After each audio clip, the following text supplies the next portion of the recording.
Hello and welcome to Haman Nature.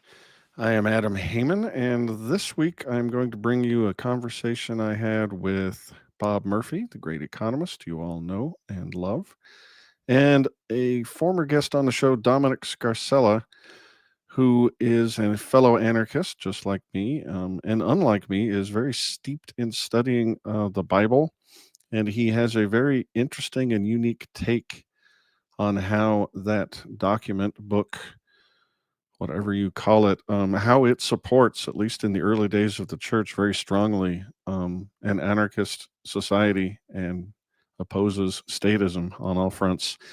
And he has some very interesting opinions about what Holy Week, which is upcoming here, Passion Week. And so the three of us talk about various incidents in that story and how they impact on libertarianism. And I think you are going to enjoy it. Haman Nature, a journey in search of a peaceful and prosperous society with human nature as a guide.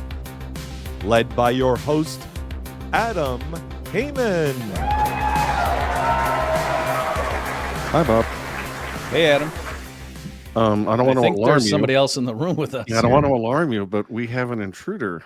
Please welcome to the show one Domenic Scarcella, who has been on both Bob's show before and on Haman Nature before. So doubly welcome back, Dom. Well, thank you. I promise I'm not a Fed.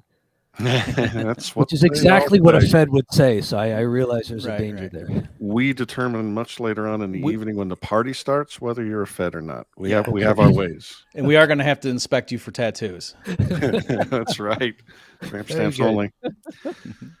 So, Domenic, you approached us with an idea for a show that I thought was pretty interesting. So why don't you just jump right in and tell us what is the deal with this here Holy Week that we're going to be talking about? Okay, it's the Christian Holy Week or Passion Week is coming up, and some of your listeners, viewers might be familiar with it if they are Christian or know some people who are. And the question might be, what's going on in Holy Week and what exactly are you remembering? In addition to, I guess, the normal things that you remember during religious services or in your own private prayer, Holy Week actually serves the purpose of delving into the history in greater detail. And I thought it would be fun for us to go through some of the history there, because there's not only political tension, there's also some economic issues involved in what happens leading up to Jesus being arrested and then persecuted. And there's some gamesmanship going on there as well. In fact, there's one guy who gets played like the gullible Mark that he is, who has quite a role in the proceedings, as we'll find. Just to clarify, I don't know if either of you actually explicitly said it, but Holy Week leads up to Easter Sunday. Yes. Right. Just for people who are like, what are you guys talking about? Okay. So yep.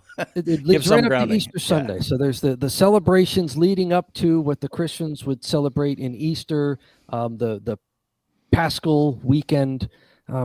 Yes, the details of that week get celebrated in various forms by different denominations of Christians, both formally in worship services. And it's also a time of year where people just make more meditations and more reflections of their own on those kind of historical events, because it's a good time to remember things historically, and sometimes the rhythm of the seasons prompts us to do that. Okay, so I mean, you had sent us a document here. I mean, do you want us to feed you things and ask you to comment, or how do you want to proceed? It's a good question. I mean, I could go over just a little bit of the obvious that I think I went through before. But even if you're not a Christian, I hope that people can see there's very human dynamics happening in these very public, sometimes tensions that happen when there's an upstart somewhere who's telling the well-entrenched people in charge that maybe they're not getting everything correct. I just want to know where the bunny comes into it and where he got his hands on those delicious chocolate eggs. Right. I think those were a later development, but yes. Well, one thing that maybe we can start with is that when Jesus enters Jerusalem, for that week when he's going to be, the crowds are going to be calling for him to be crucified, not that, many days in the future at that point.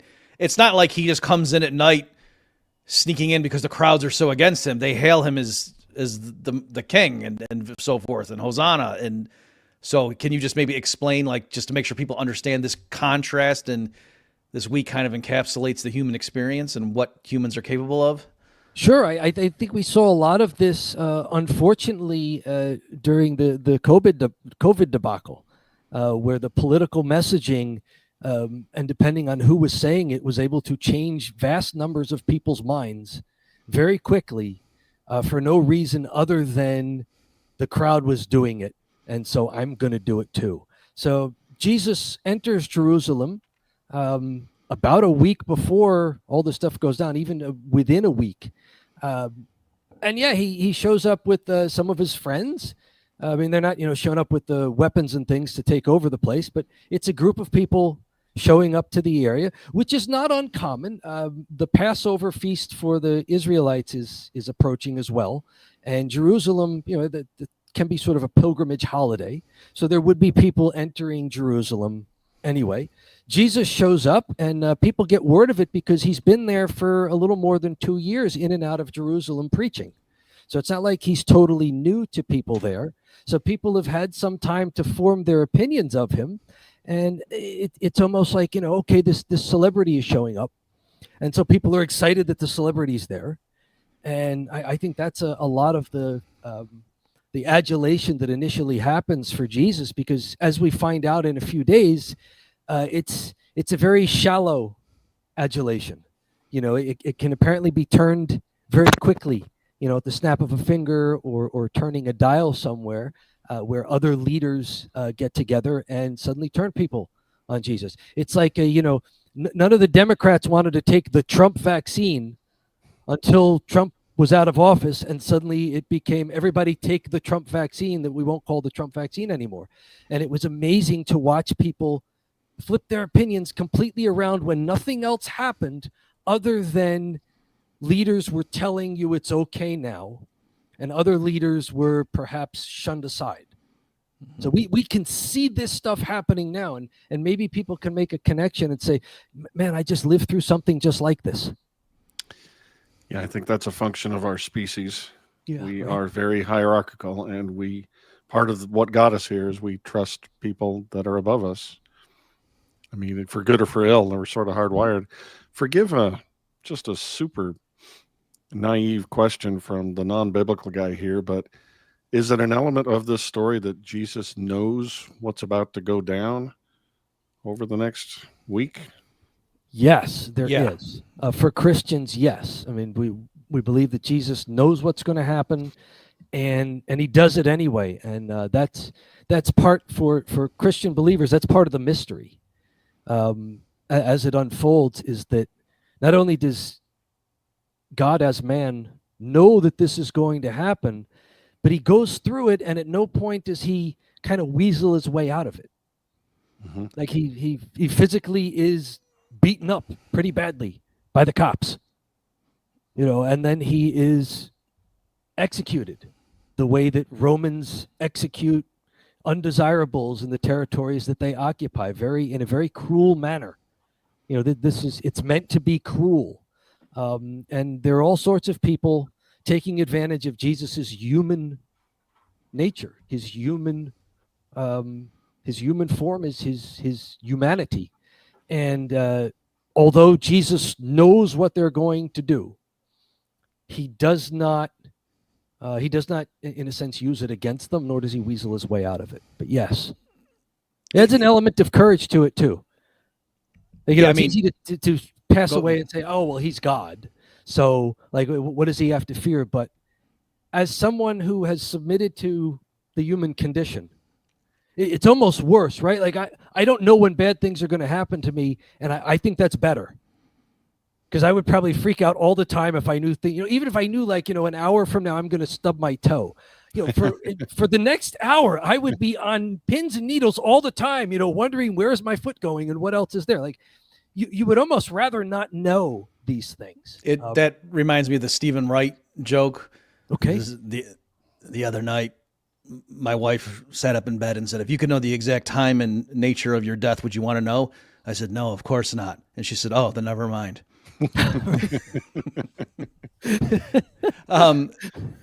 Also, Adam, just to circle back on your thing, I mean, famously, as they're going up to Jerusalem, Jesus tells his closest apostles that the Son of Man's going to go up and be crucified and so forth. And then Peter says to him, I forget the exact translation, but like, oh no, Lord, far be it, that will never happen. Like, meaning we won't let that happen.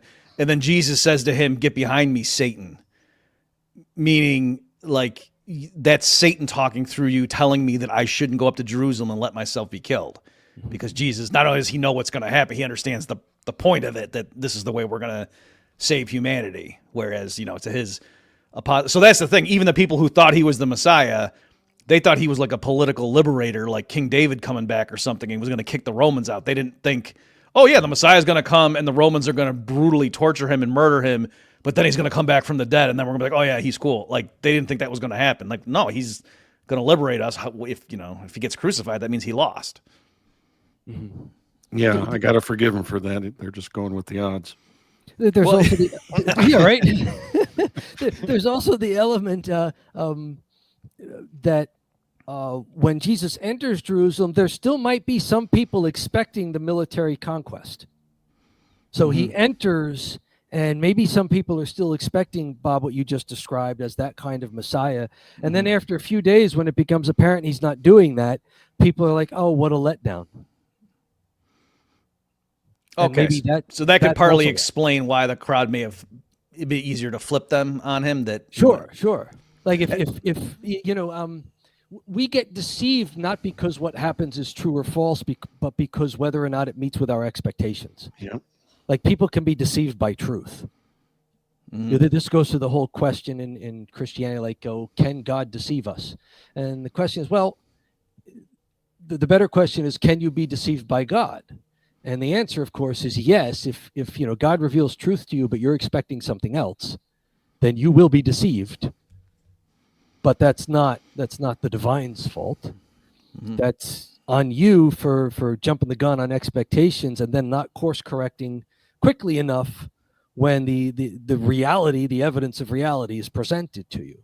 So that's another hard thing that for us humans is, to have a sense of the future. You have some expectations, but then you have to adjust when your expectations don't turn out to be correct, without feeling like, you've been offended or you've been wronged somehow. Maybe your expectations were just incorrect or naive. Yeah, I don't want to sidetrack us on this point, but just to plant a seed, because I talk about this a lot on Human Nature, and Bob and I do too. The way you view the world, your framework literally affects what it is that you see. Yeah. So, I mean, if God were trying to show you something, depending on the way you looked at the world, you might not understand what you're seeing or missee it or think it's evidence of a completely different thing. And so the way you're wired really affects deeply how you're going to perceive the world and understand it. And even tying that to, the topic at hand, I mean, again, with all this stuff, folks, we're stipulating that even if you want to just look at it as literature, like, well, okay, we're discussing the literature that we call the New Testament here, or the gospel accounts, if you want to do it that way. But like the Pharisees and like when the religious authorities are trying to set a trap for him earlier, and they bring somebody like with a withered hand on the Sabbath and say, oh, let's trap him because he's going to heal this guy miraculously. And then we're going to say, aha, you did work. And I'll say, can you imagine, like, you think somebody in the group would stop and say, wait a minute, guys, we're trying to catch him by knowing he's going to miraculously heal this guy's hand, and that's how we're going to do a gotcha. Like, shouldn't that kind of jump out at us as something screwy is going on here? And we're not the good guys in this scenario, but it's an argument that would land if it's David Blaine, but maybe not Jesus. Right. So in your document, then you go on to say, like, you want to talk about the so-called cleansing of the temple. Like, that's a big event that happens that a few of the accounts talk about. So how do you want to discuss that? Sure. The cleansing of the temple, 3 of the Gospels record this. As Jesus enters Jerusalem, there's 4 Gospels in the Bible, Gospel according to Matthew, according to Mark, according to Luke, and according to John. And the first 3 mentioned are very, very similar in their structure. And so they do a lot of the what happens in the week leading up to Jesus's final supper with his closest friends and then his persecution. John's, on the other hand, does not do a lot on what happens during that week, but he does tons of stuff on what happens at that final get-together with Jesus and his apostles, and then extra what happens with his trial and everything that follows. So the first 3, Matthew, Mark, and Luke, talk about the cleansing of the temple. So basically, Jesus enters the temple area and drives out all those engaged in selling and buying there. And there's some accounts that say, well, he used the whip, so was Jesus whipping people? And the answer is no. If you understand what's happening in the temple, he doesn't have to. All he has to do is cause enough of a disturbance. So what's happening in the temple is this is where people go to offer their sacrifices. And of course, there's all sorts of, in a sense, unfunded mandates on individuals in the Hebrew culture as it develops. And so people are constantly in the temple offering sacrifice. And sacrifice for them is typically a burnt offering or an atonement offering. And it's an animal that is presented. It's supposed to be a blameless animal, so no blemishes. You can't bring in a turtle dove with a broken wing or a lamb with a blemish somewhere. And naturally, if you showed up, and especially if you're a poor person, you would have to purchase your sacrificial animals from the temple there. If you were a rich enough person and had you were well connected, you could bring in your own lamb, and somebody would say, "Oh yes, he's fine, he can go." But I mean, if you're a poor person, I mean, you don't have your own flock of turtle doves and pigeons that you keep, and would be bringing one in with you.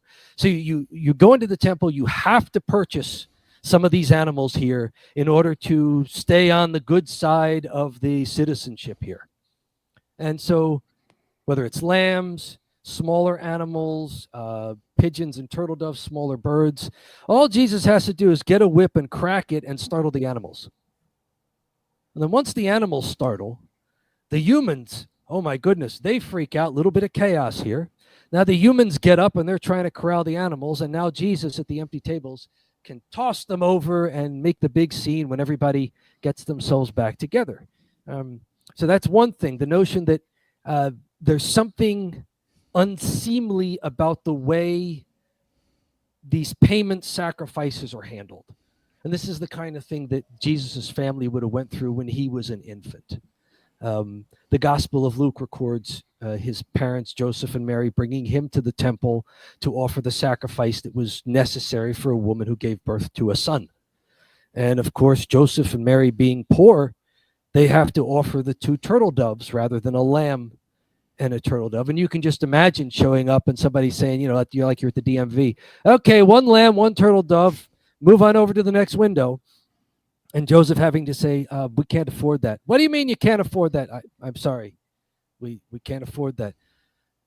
All right, 2 turtle doves, next window, and just being looked down upon because now you're visibly poor. Like, you bring your poor person's sacrifice up there. So there's something unseemly about what sacrifice has come to represent. It has come to represent status. It's come to represent sort of an empty ritual. So what's the grift here? What would happen to them if they just walked right past that window and didn't give anything? Would it be low social? standing in society. It's the law. This goes back to some of these sacrifices are mentioned explicitly in the Hebrew literature. I mean, would you be thrown in jail or kept out of certain buildings, or just scorn heaped upon you, or? Scorn heaped upon you. Sometimes there are different penalties depending on which laws you break. But even in a very close-knit society, the scorn of your fellows who may not do business with you anymore, who may not want to be seen with you anymore, lest their status be decreased in other people's eyes. I mean, Gotcha. Living in an enormous culture like we live in, there's always that romantic idea that, I can just pick up and move to a new town. Like, this town is just too small. How many country songs are written about people like, I just got to leave this town, it's too small? That's not as easy for people back then. I mean, your community and the people you live with, you need to be in their good graces, because life is a lot tougher if you're not. There's not as many options for you. So there's tons of social pressure. Yes, on these people. My guess too on that, again, not that I was there and know this, but my guess would be, Adam, if you knew you weren't going to pay, you just wouldn't go, right? Because this is like throngs of people going to Jerusalem for the Holy Week to go make the religiously demanded sacrifices. Nice. So if you looked ahead and said, you know what, I'm not paying, they just, that's it. Like, the idea is kind of that I've heard other people say, because a lot of left-wing Christian types, or people who aren't even Christian but just trying to appeal to, will point to this and say, see, commerce is icky. And Jesus himself, said, you made my father's house into a den of thieves. And so he doesn't like commerce. And I've heard a lot of, admittedly, like sort of right-wing conservative preacher types saying, no, it wasn't the sacrifices or the fact that, like, not just poor people, but like people traveling from a long way away, they couldn't take the animals with them on the journey. That would be crazy. And so they would just come with money and then buy the animals, outside the thing, and then go in and have it. And so the point is, it's like, man, I went to Disney World and like a Coke was $8. That's crazy. That's that kind of an idea. You get what I'm saying, Adam? So if it was like your religion demanded that you go in and go pay homage to Snow White's castle with a Coke, and they charge you $30 for it, then they're like gouging you. Like, that's kind of the idea, that it's religiously demanded, and yet they're, quote, profiteering on people who have to travel from a long way away to come to Jerusalem. Yeah, that helps. I think I get it. And am I correct in assuming then that they're not going to be charged this in some other town? It's because they're going to the Super Bowl or Disneyland or whatever? If you're making a temple sacrifice, there's something special about that you wouldn't. And that's be able only to in do one on your own. spot. Yeah. Yeah, you've got to go there. There's also the idea of money changers, because, Bob, as you were mentioning, the Hebrew people have been what's called diaspora for centuries, meaning they've been living outside of Jerusalem because of various political skirmishes, wars, conquest, being driven out. So as travelers come into Jerusalem from farther away, they're using different money. And so the money changers are there to, make sure you have the correct coinage for your temple sacrifice. And, as happens with money changing, you give people one rate coming in and another rate going out the door when they try to redeem for their other currency on the way out. So there's a little grift going on. There's anytime there are middlemen who have power and really no check above them, there's the opportunity for something corrupt.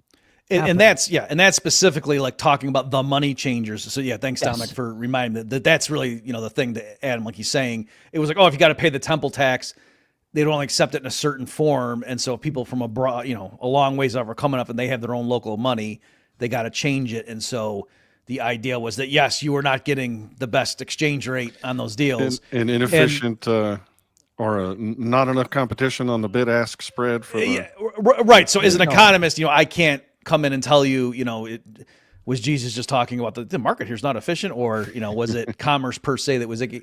But that's why, in case you guys have seen this, there are a lot of memes, saying things like, keep in mind that when people say, what would Jesus do? One possible answer is driving the money changers out of the temple. You know what I mean? Like for people who are anti-Fed or something, or Sure. in other less fun cases, people who are anti the type of people who are running the temple. But I will move on from that topic. Good call, Bob. Good call. Okay. So how do you want to connect that, Dominic? Did you want to connect like, what happened historically and in the gospel accounts now with like, well, how do we apply that in our day? We could do that. I mean, in our day, currency changing, we don't see as much of it in the U.S. because the U.S. petrodollar is sort of the dominant currency. It's most of the people in the world who want to do business related to the petrodollar, not us who constantly have to be using other currencies. So we may not see as much of that here, but I think your example, Bob, was a pretty good analogy of, when people know they have, when they've got the market cornered and they have people buying. But you could make the analogy to what happened with the Affordable Care Act and health insurance, where Some people were stunned that health coverage got more expensive. Well, the government just guaranteed that everybody had to buy it. Yeah. So those insurers who were able to stay in business, obviously they now have a guaranteed customer base. So that happens a little here as well. Once you guarantee that people have to buy things and that there's only a very few limited people who can sell it in a particular place, this is rife for abuse. Yep. It's nothing resembling a free market, and it's corrupt. It's inviting corruption. Cornering the market in turtle doves. It's an Right. age-old story. Very much so. So the next few things that happen is after this. That's sort of maybe a purely financial and commerce corruption that's going on, driving the money changers out. This sort of sets off the religious leaders who are like, oh, this guy's back again, and now he's even worse. Like not only is it you again, but it's you again, and you haven't learned your lesson. The last time we chased you out of here, and you had to leave to the outskirts. Because again, I mean, just from their point of view, imagine they're sitting there doing this thing, and this guy comes in who's been calling them vipers and stuff in his public, and then he comes in, drives the animals out and flips tables, and money's going all over the place, like right, and a few days before the Passover, like who does this guy think he is? What is he doing? You could see why they would be enraged. I'm not defending what they did. I'm just saying, like this isn't just. I think I'm partly saying this because Dom, I don't know if you ever had this, but me growing up, for some reason, I had this idea that Jesus was like Ned Flanders. And it's just got the big glowing heart, and he's just, come here, little kids, and hug me. And it was like, yes, he was that, he is that, but also he flips tables and drives animals out and calls people a brood of vipers. So, yes, there's and this happens in Christianity. Adam, I don't know if you've come across this as well, but when you grow up with something, in order to teach it to little kids, they kind of have to water it down so the little kids understand. So the only thing you learn, or the thing you most predominantly learn, is Jesus is a nice guy. Like, Jesus is wonderful and peaceful. He's a shepherd. Right, he's got a lamb over his shoulders, and he's right, yeah, he's got a lamb over each shoulder or whatever. He's just the nice guy. And then if you look more into the history and even just the gospel writings themselves, you realize, Jesus is kind, but he's not really a nice guy. Like, nice is when you do things to elicit favorable reactions from people. Right. Nice is someone else's opinion of you. Kind is more of, you treat a person a way that respects their dignity. So Jesus is not nice because he's not just seeking external validation. In fact, sometimes he does things that different people react to differently. So like, you can't please everybody. So Jesus is just trying to be as true as possible. And people react to him all sorts of ways, which reveals really their hearts. So yes, the more you learn about Jesus, the more you learn that he, in some ways, like, I don't know how spicy you get with the language, but he's a badass. Oh, yeah. He's a guy who has a ton of courage. His apostles have to have a ton of courage too. He walks right into there are passages in the Bible at this point in the Gospels where they're talking about the chief priests want to arrest him, but they're looking for a way to do it because they're afraid of the crowds. It brings to mind January 6, 2021, when, these all of a sudden, all these riffraff got into the Capitol. Like, oh my goodness, members of the public are on public property during, business hours. And how the people who work there, and especially the leaders, the Congress critters, were just terrified. And, they were so terrified that nobody got arrested that day. Like, they were looking for a way to do it later when things calmed down, because they were afraid and trying to hide in the moment. So there's some serious riling up going on here in the temple. So you're saying Donald Trump is God's son? Not quite. I thought he was talking about me because, much like Jesus, I rile people up at like Thanksgiving dinner. And hey, I'm just telling the truth. I don't know why you guys can't handle it. Yes, that's you are getting in touch with your inner truth, goodness, and beauty, regardless of how people react to you. So Yes. the Pharisees just see this guy as a upstart young competitor to their grift, right? Just upsetting the. I mean, obviously they don't see what's coming, right? They don't No. believe that No. he's the son of God. He's just like a problem. He's got a following, and he's a problem. So we need to deal with him somehow.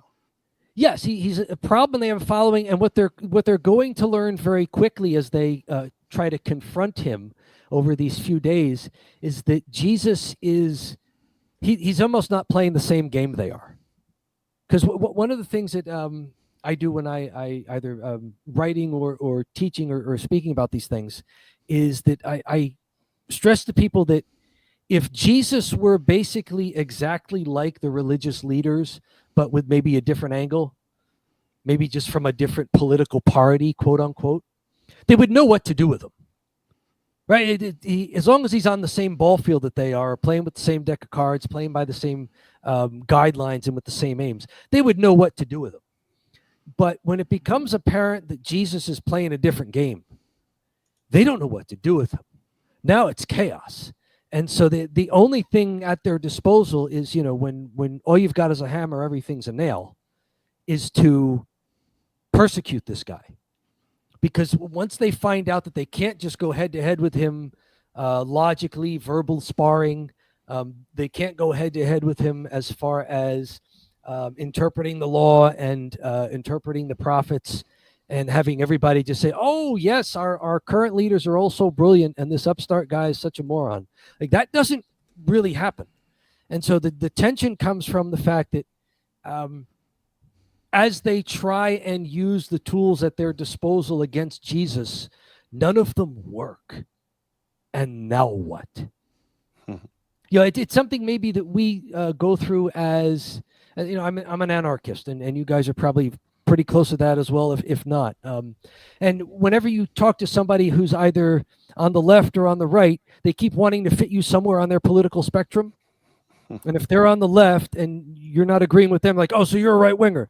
And if they're on the right and you're not agreeing with them, oh, so you're some woke left winger. Because they don't know how to deal with someone who's not on their very one-dimensional political spectrum. Now, if you're on their political spectrum, they know what to do. They know exactly what insult to hurl at you if you're on the left and they're on the right, or if they're on the left and you're on the right. Or if you're in the middle, they know, like, oh, you're just trying to play both sides. Why don't you come over this way? But if you're off their spectrum entirely, they don't know what to say. Yeah, it's they like don't know where to put you, right?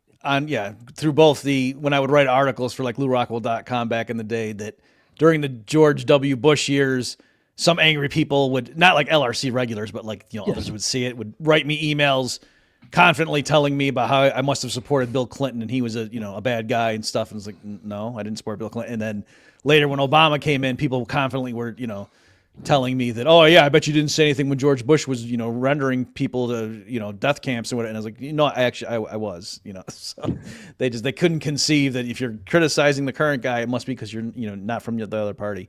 Do you want to talk, Dominic, about, I think probably the best example of what you're talking about here is when they try to trap him with is it lawful to pay taxes to Caesar? Oh yeah, that's a good one. Yeah. So 3 of the Gospels, Matthew, Mark, and Luke, all record this question that, okay, so you don't like us changing money and running this operation here where people have to come in and travel here and buy our sacrificial offerings from us. And let me bring it up if I could read a little bit of it for people. The best one is probably in Matthew. Then the Pharisees went off and plotted how they might entrap him in speech. They sent their disciples to him with the Herodians. So, the main guys aren't going to him yet. They're still like, hands off. Let's send some of our staffers. So let's send some of the staffers out there to do this. And so they approach and say, Teacher, we know that you are a truthful man and that you teach the way of God in accordance with the truth. So a little flattery going on here. And you are not concerned with anyone's opinion, for you do not regard a person's status. Tell us then, what is your opinion? Is it lawful to pay the census tax to Caesar or not? Knowing their malice, Jesus said, why are you testing me, you hypocrites? And that word there, you hypocrites, is a key word because he's identifying them right away as people who are trying to say one thing and do another. Like, they don't believe that he's a truthful man. They don't believe all the flattery they just placed on him. They're just trying to say it to either gain some credence with the crowd or trying to soften Jesus up. So that's the first bit of hypocrisy. Jesus then says, show me the coin that pays the census tax. They hand him the Roman coin. So this is interesting. These guys are in the temple, and one of them's just got a Roman coin on him. Well, why is that? These guys have an alliance or a friendliness, at least, with the Roman authorities already. And so one of them very easily produces a Roman coin. Here you go. And Jesus says, whose image is on this and whose inscription? And they reply, Caesar's. And at that he said to them, then repay to Caesar what belongs to Caesar, and to God what belongs to God. When they had heard this, they were amazed, and leaving him, they went away. So this was not the answer they were expecting at all. And Jesus is playing a different game. This is almost what's going on now with Bitcoin and why people want Bitcoin to work not only as an asset, but as money. Because if you can get yourself out of, say, the central bank schemes of money, then, because right now, we pay taxes to Caesar just because Caesar does it without our knowledge. If you work for a company that does tax withholding, Caesar just gets your money regardless. If you buy anything that has sales tax, Caesar gets your money regardless. If you use the currency and they inflate the currency, well, Caesar has now extracted wealth from you regardless. Back then, though, you actually had to hand over your wealth to pay the tax. It wasn't done passively. There are Bitcoin guys now who will say, and maybe this has jumped over more to Monero if you have some more knowledgeable crypto folks in your audience. I am not one of them, but the idea being that if we could develop a money that did not need a central bank, then we could get out of the central bank's corruption and extraction of value from those of us who use the money. And now it couldn't be the excuse like, well, you're using our money, so yeah, we get a cut of it. What if you weren't using their money at all? Could you have a good excuse? So that's one element in play in here. The other element in play here, besides that and the fact that the people who go to question Jesus already have somewhat of an alliance with Caesar, so they're not being truthful about where they stand, is that what Jesus says? It's like, okay, you got to use money for some things and maybe begrudgingly, and maybe it's not fair, but who are you? What are you made for? Is this your life? Do you love this so much that this is your whole life? He's really planting the seed in them as to whom do you belong as a person? I mean, yes, we begrudgingly use money when we have to. But if you don't have to, I've been in businesses before where you can just trade with people product for product.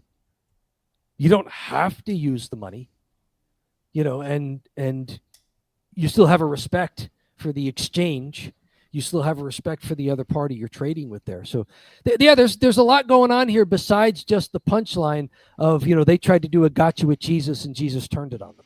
If I could jump in, and I'm, of course, Adam, I want to hear what your thoughts are too on this, but just to circle back to what you said about how he's not playing their game. And when you're a little kid or something, you hear these stories you don't fully get. And people, I think, jump right to, like, is he saying to pay tax? But just to make sure people get why it was a trap. They didn't care what his answer was, but they assumed he's either got to say yes or no. Or if he's trying to be wishy-washy and dodge the question, so they thought no matter what he does, we've got him. Because if he says yes, pay the tax to Caesar, then the masses who think he's coming in as a revolutionary leader who's going to liberate us from the Roman oppression, they're going to abandon him and say, oh, this guy's a sellout. He's afraid of Rome.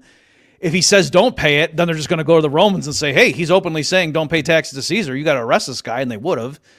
Or, like I said, if he just tries to be wishy-washy and dodge the question, then, look at the chicken won't answer.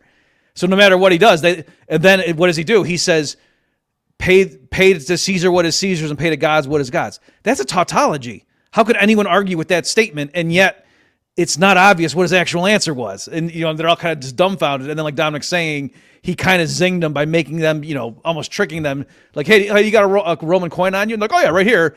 Right there, all the like hardcore revolutionaries in the crowd would now not side with those guys because they'd realize, what are you collaborators doing walking around with the Romans' money in your pockets? Mm-hmm. So anyway, like it would be so quick that they probably, like I said, they literally didn't even understand what just happened, and they would be walking away dumbfounded and go back to the guys who sent them and they say, yeah, what happened? And I don't know, but he definitely won that exchange. So. Yeah, this telling of the story, Jesus is indeed quite a badass. He's outsmarting these people left, right, and center while staying true to, his purpose and his message. I have just a secular question. Sure. I mean, I've heard about that story a zillion times, and I've heard it referenced by statists saying, see, Jesus wants you to obey the state. And I've never heard, I shouldn't say never, but like when did it make the twist in the popular consciousness, at least in America, that this is a passage of the Bible saying, be a good citizen, follow the government, and pay your taxes, and yes, sir, to deliver your children to the military.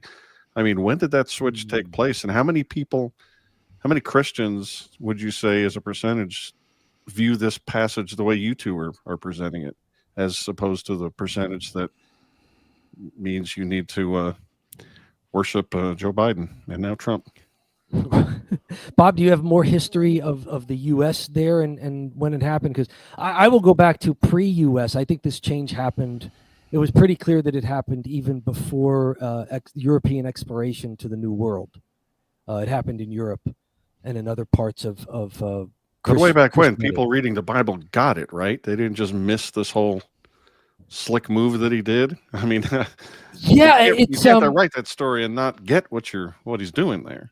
There is a question, like, I always say that I'm very thankful that Christianity lasted about 250 to 300 years before somebody in the Roman regime wised up and said, we could just co-opt this.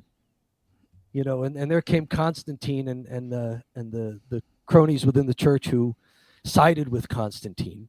And I think that's where it really happens, is once they co-opted Taylor Swift, they can co-opt anything. Yeah, right. Sure, hey, stater's going to state. Right? That's right. So, yeah, I would answer this way, and then obviously, Dominic, see if you disagree with any of this. So, Adam, my sense, I don't know like the exact history, and like, the early church said this, and then Augustine said that. I can't do that kind of stuff. But I think the standard view, people would have thought, what Jesus was saying, it's, you got to have priorities, and like the really important thing is that you're obedient to God. But then, you got to pay taxes. I mean, because the government, you need the government, or else how are you going to build the roads? That kind of deal. So now, like, I think Dominic and my more nuanced thing about, there also was an element in there about, well, why are you using the Roman money? I mean, because most people only have one money in terms of, like, certainly in the United States, you know what I mean? Like, you know what I mean? Like your parents and grandparents and blah, blah, blah. They're not considering, we could be using competing currencies. They're just not even thinking that. They're just thinking, the money comes from the government. You got to pay taxes. So whereas there, it was a more nuanced thing about being under a Roman occupation.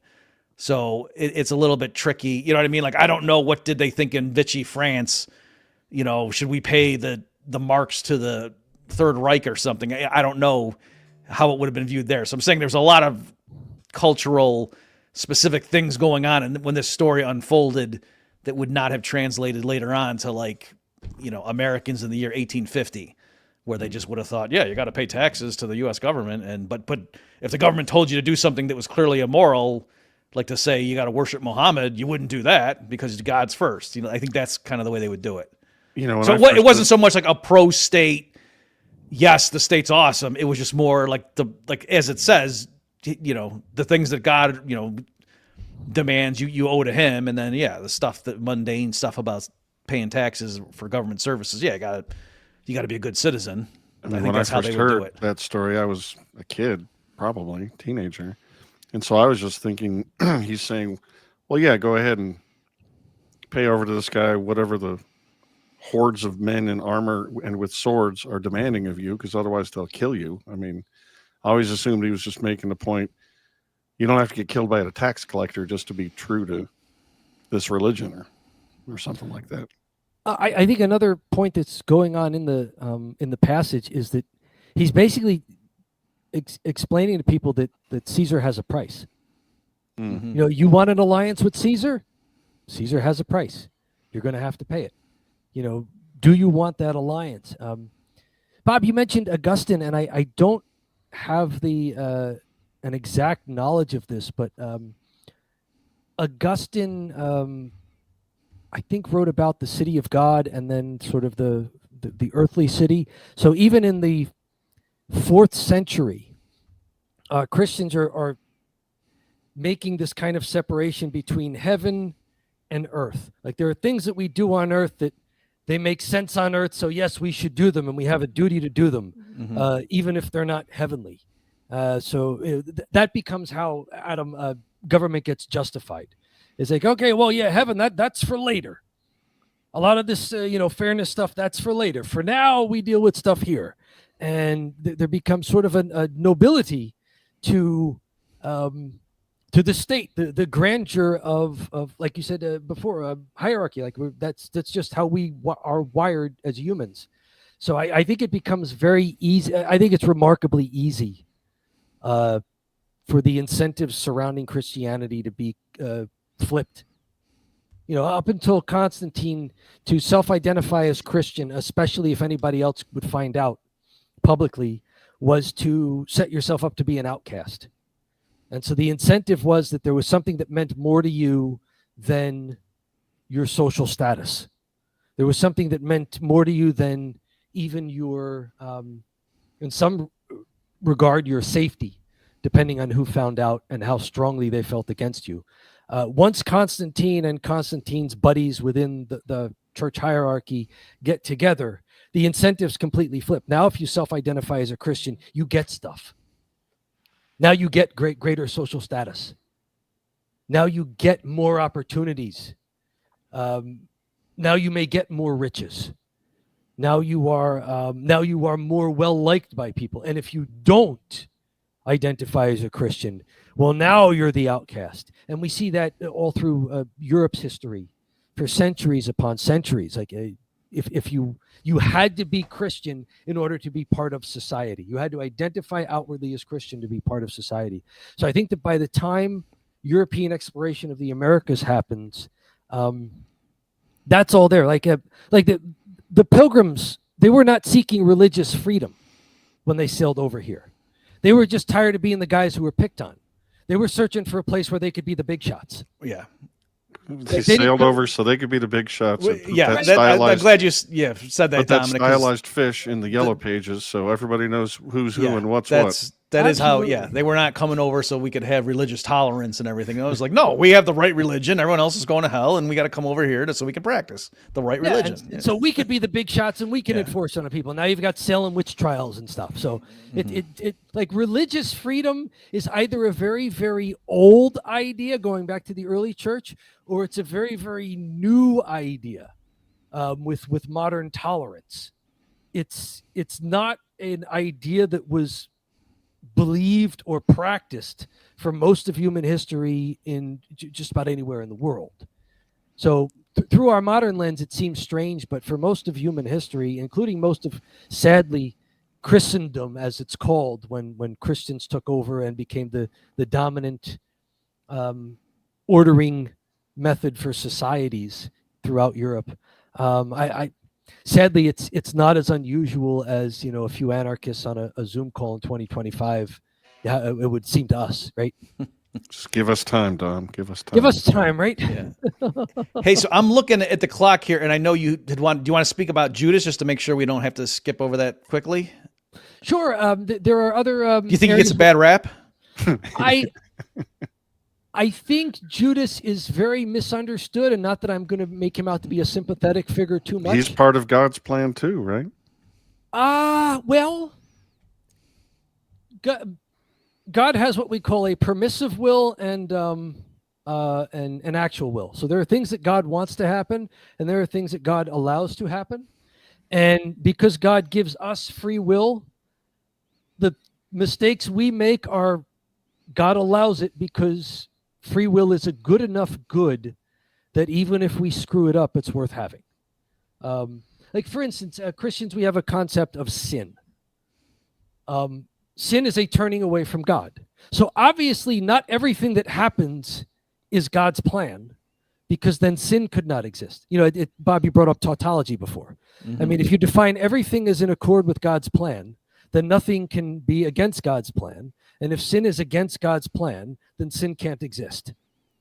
So, you know, not everything that happens is God's will, but the fact that God allows us to make decisions, that is God's will.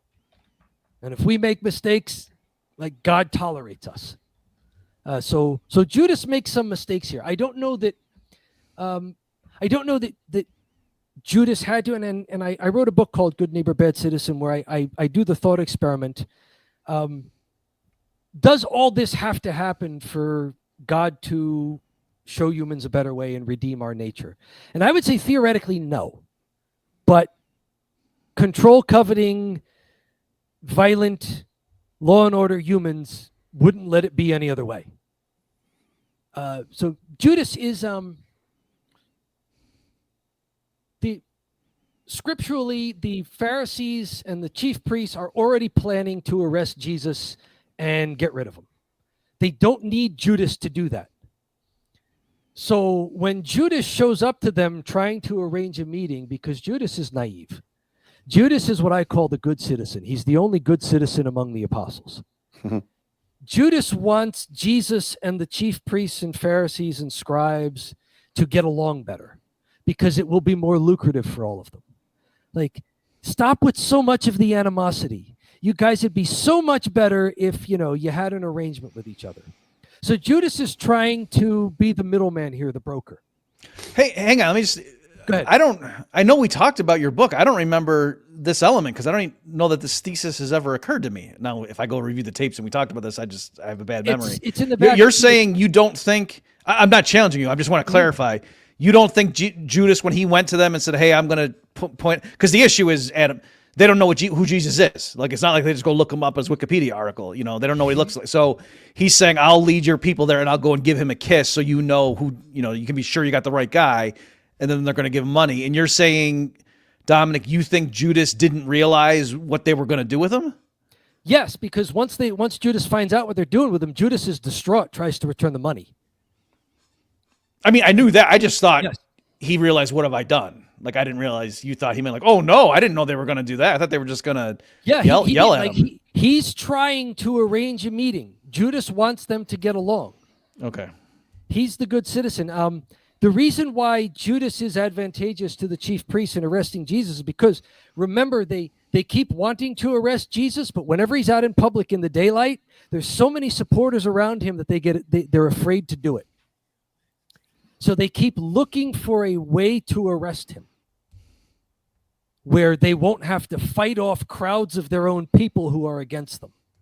So Judas. So they waited until a dude kissed him, and then they arrested him for being They gay. waited for someone from Jesus' inner circle to say, "I'd like to arrange a meeting." And now the Pharisees go, "Oh, you do? Oh, okay. And when will this be? It won't be a big thing. Just us to talk. Oh, no crowds. Oh, yeah, yes, please arrange this meeting for us. Yes, thank you." And Judas leaves not understanding. Like, when we read the Gospels, we know a lot of things that the apostles did not. Like, we read the Gospels and we read the chief priests and scribes plotted to kill him. They don't quite exactly know that yet in real time. That unfolds for them. So we know, like, we get the narrator telling us that this is what they're going to do. But Judas doesn't know that.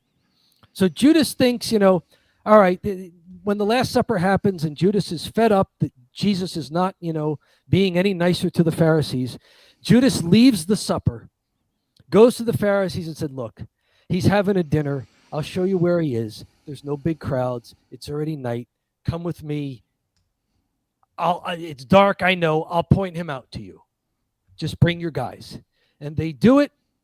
And, it works out just as Judas said. There were no crowds.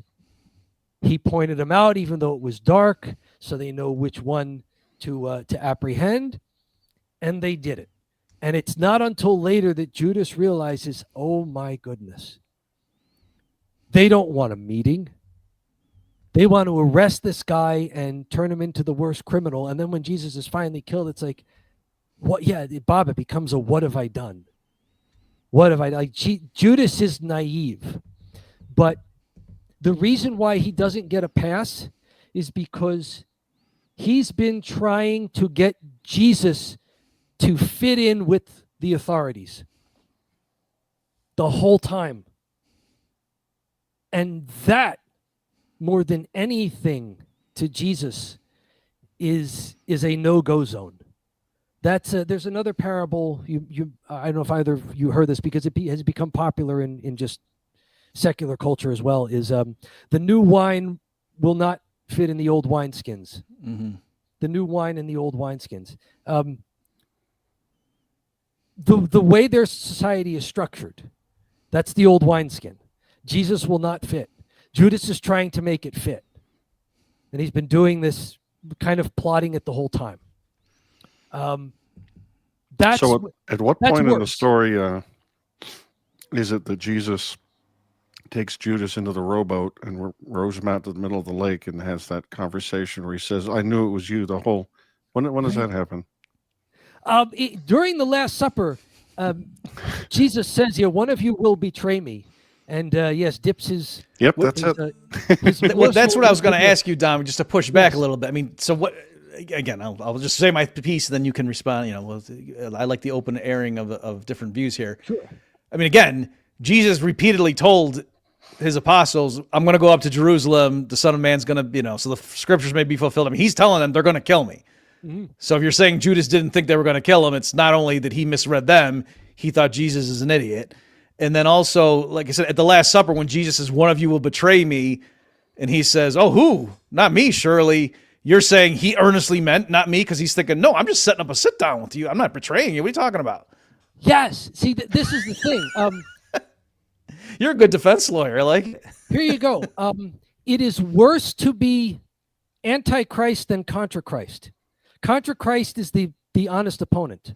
Judas didn't believe that Jesus was the Son of God, if this narrative is correct. He may not have. We don't know what's in their minds. It's an unfolding thing for a lot of them. I mean, they still have some doubts even after Jesus rises. They're like, what's going on?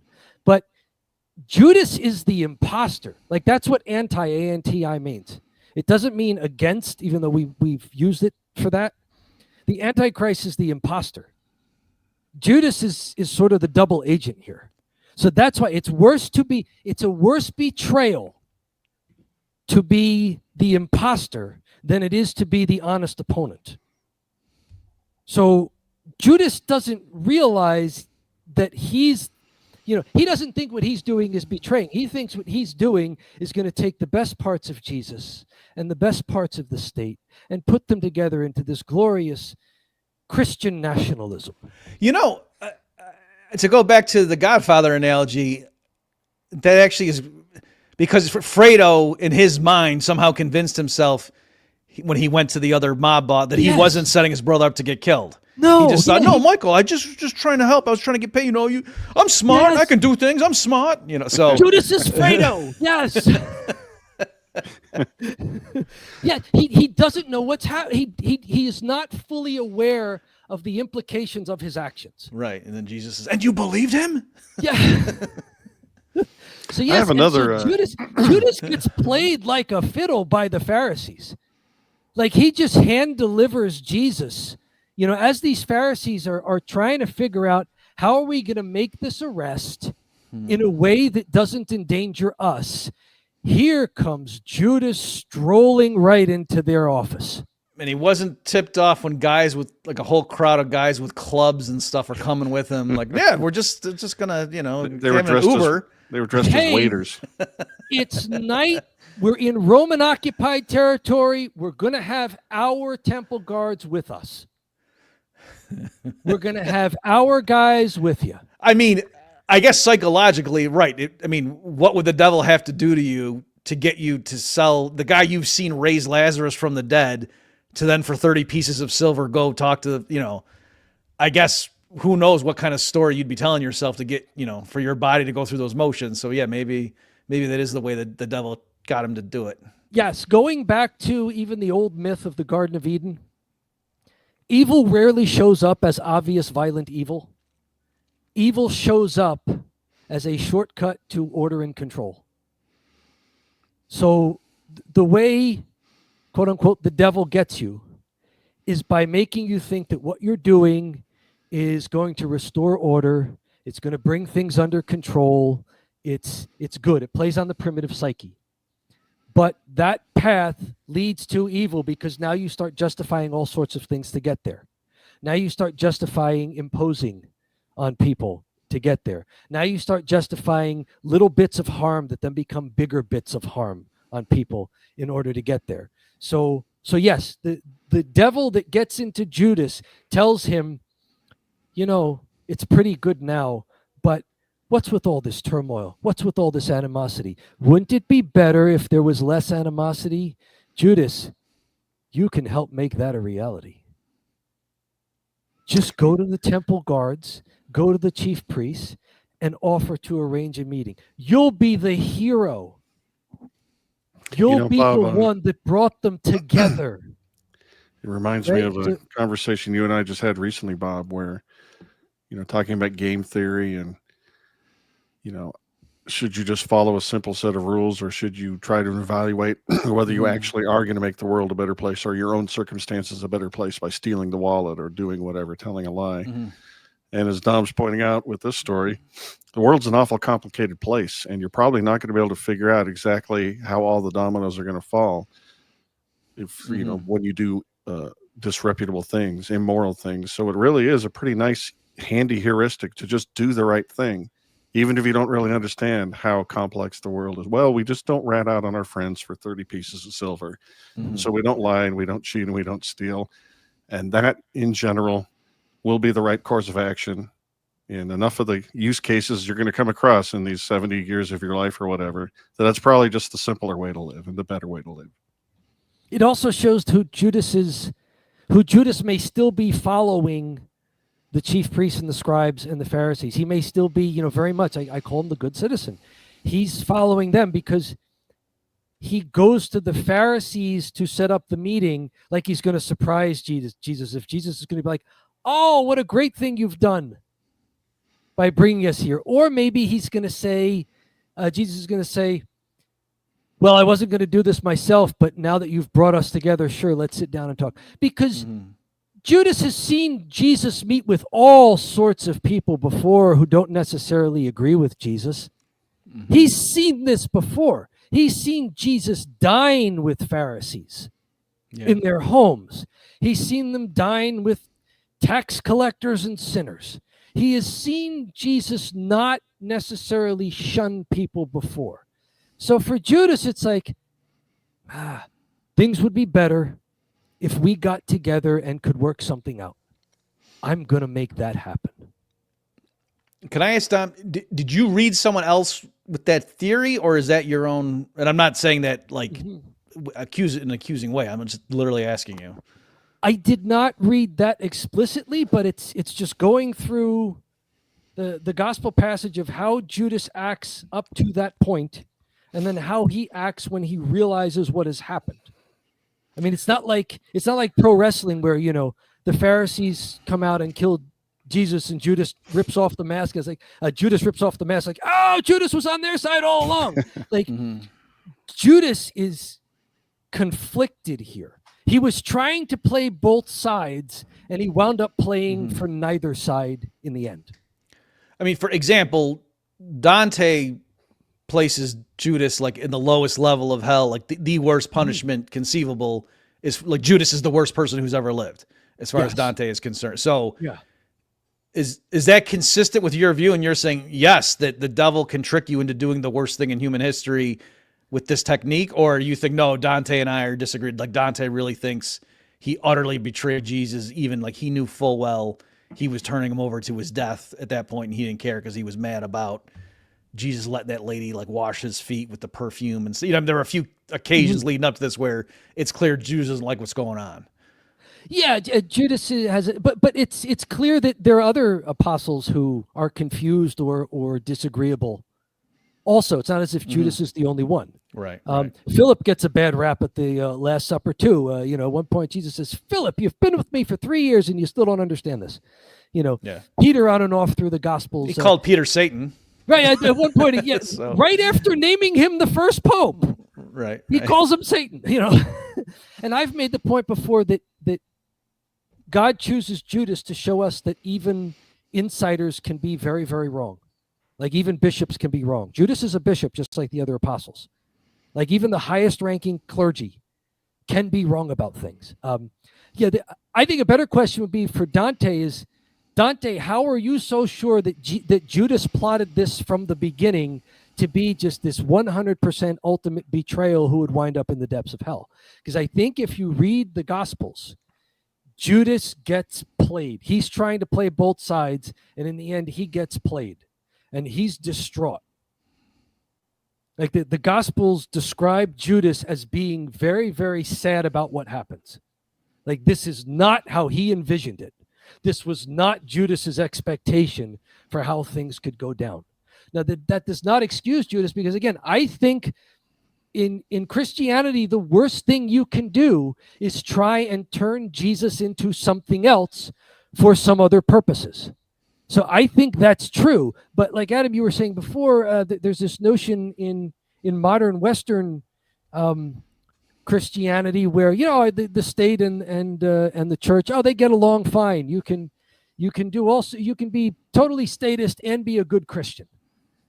I think that's something that the Gospels would have a problem with, and that the early church who wrote the Gospels would have a problem with. Because man, I very much like your interpretation. And I think that's what happens. I think the history here is of the history in this week that Christians celebrate as Holy Week leading up to Easter is a lot of there's some gamesmanship going on, and there's some people who think they're doing the right thing in their minds who it turns out that they have the wrong motives the whole time, and the outcomes are going to be even things that they hadn't imagined. And like you were saying before, the complexity, Adam, it's too much. Like Judas doesn't realize the complexity of what he's doing. But he still should have known better than to be an imposter. He still should have known better than to go behind Jesus's back. He still should have known better to think that he knew what was best for Jesus and for the rest of them. Like he still should have known better. He still should have been more genuine with Jesus and with his friends that he had traveled with. He still should have been more honest to them about what he was thinking. So even though Judas, it's not clear at all that Judas wants Jesus killed and imprisoned and tortured, even up to the end. Even though it's not clear that Judas intended for that to happen, Judas did intend to sneak around and to be underhanded. The Fredo analogy, like Adam was saying. Yeah, it is. Like Judas did intend to do that, and he intended to do it in a way that would turn Jesus into something that Jesus was not supposed to be. That's the worst thing you can be is not someone who opposes Christianity. The worst thing you can be is someone who tries to twist and turn Christianity into something else because you really value that other thing more and just want to use Christianity and use the Christian language and co-opt maybe the popularity and the imagery and the history for yourself. The Antichrist is worse than the Contra-Christ. Very persuasively notice, stated. Tom Woods and I had the show Contra Krugman because we were at least being honest. We weren't, trying to. You weren't anti-Krugman. You weren't like telling Paul Krugman, "Oh yeah, we love you," and then going on the podcast and like being like, "Oh, you weren't double agents. You were just honest." We weren't telling the mess. If you really want to boost aggregate demand, why don't you consider buying Rothbard books? And that will. There you go. Yes, I first heard of you, Bob, through Contra Krugman. Yes, so I like that. Yes. So I want to be mindful of your time, gentlemen. Dominic, is there anything else you think we should know for this episode? And include in your remarks, please, your Substack, any places that you want to direct people to hear more of your illuminating thoughts? Oh, well, thank you. I do write regularly and podcast regularly at Good Neighbor, Bad Citizen on Substack.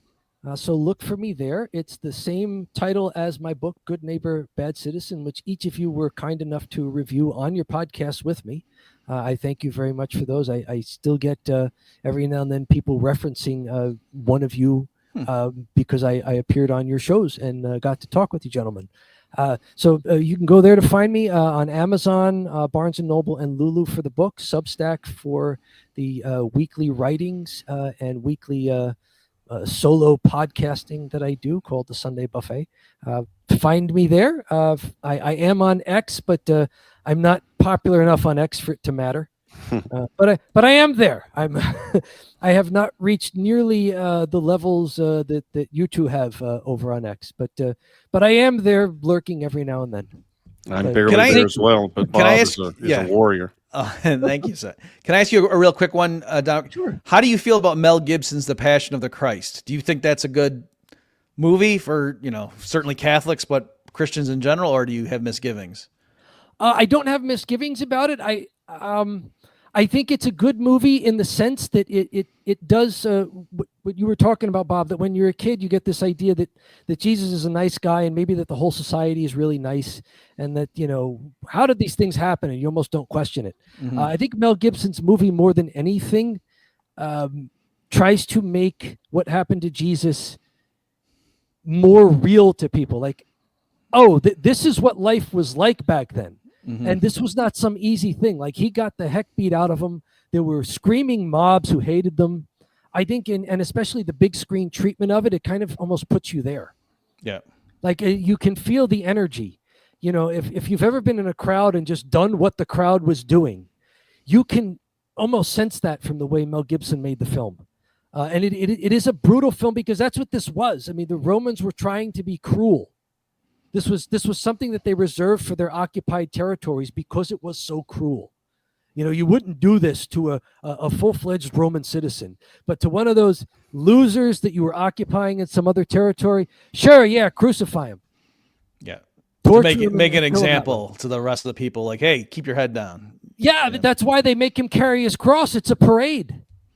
Mm-hmm. Like, this was supposed to be public. Other people were supposed to see it. This wasn't like a private, we'll just mete out your punishment. This was supposed to be a spectacle. It was supposed to be very painful. It was supposed to be painful for Jesus. It was supposed to be painful for people to watch who sympathized with him. It was supposed to be easy to turn on Jesus and say, yeah, if this is happening to him, like on a visceral level, say, oh, he must have done something wrong. I don't want to do that. I'm not with that guy. Yeah. Like, even his closest friends do that. They Peter backs away and says, I don't know who that guy is. Right? They all run away at some point, except for John kind of sneaks back for the way of the cross and the crucifixion, but nobody stands up very vocally for Jesus. So, I mean, everything that the Romans do that Mel Gibson depicts there is so brutal and harsh. It works. Like, they wouldn't do it so often if it worked. If it didn't work, like, it works. All right. It has the effect. Domenic Scarcella in favor of crucifixion. Okay. Bob, I do recognize the utility. Bob, do you have anything else? Against all violence and all statism. All right. Duly noted. I think I fit in well with you two. I think we are in agreement that we recognize that, like the three of us, we understand why people like government, right? But at the same time, we don't like government. But we understand why someone would find that imposed order attractive.